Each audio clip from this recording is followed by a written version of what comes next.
Ya pemirsa, kita awali segmen kabar Ramadan hari ini dari Jakarta. Informasi Jami Al-Atiq di Jakarta Selatan. Masjid Jami Al-Atiq Jakarta Selatan menjadi salah satu masjid yang paling tua di Jakarta. Masjid ini didirikan sekitar tahun 1632 dan masih aktif digunakan hingga sekarang. Berikut laporan reporter Fahada Indi dan juru kamera Bambang Tri di Masjid Al-Atiq. Kali ini kami mengunjungi salah satu masjid tertua di DKI Jakarta, yaitu Masjid Jami Al-Atiq yang lokasinya ada di Jalan Kampung Melayu Besar di Kebon Baru, Tebet, Jakarta Selatan. Masjid yang usianya sudah ratusan tahun ini tentu memiliki pesona keindahan yang khas.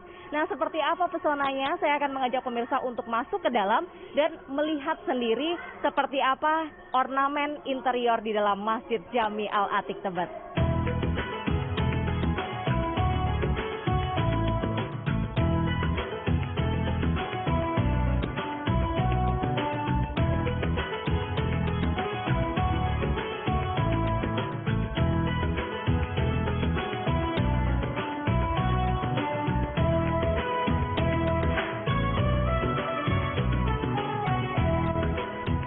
Sudah berada di dalam ruang utama dari Masjid Jami Al-Atiq.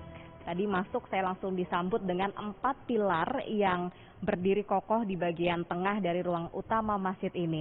Nah, kalau saya lihat ini memang nampaknya sudah ada sejumlah renovasi yang dilakukan oleh pihak pengelola masjid terhadap Masjid Jami Al-Atiq. Nah, untuk mengetahui lebih lanjut pemirsa mengenai sejarah dari masjid ini serta sejauh mana renovasi-renovasi yang sudah dilakukan sebelumnya, saya akan mengajak pemirsa berbincang dengan Kepala DKM dari Masjid Jami Al-Atiq, yaitu ada Bapak Fahri Mufti. Mari ikuti saya.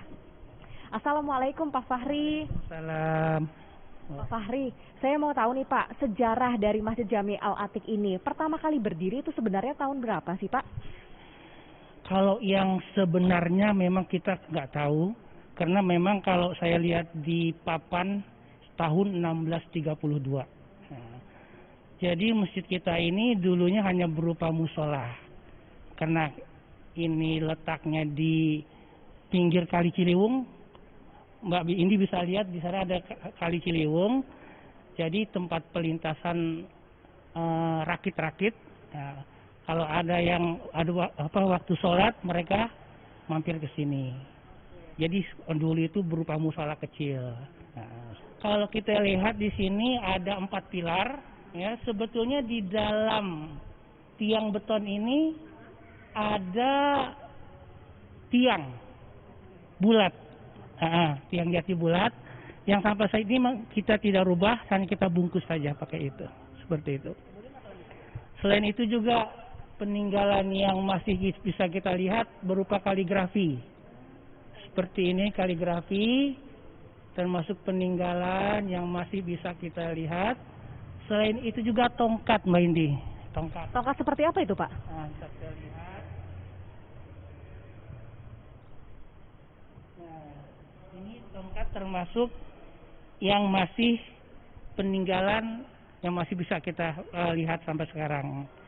Ini dulu juga ada orang yang minta tongkat ini, ternyata di bawahnya kerik ini dulu dijadikan obat, nah, seperti itu.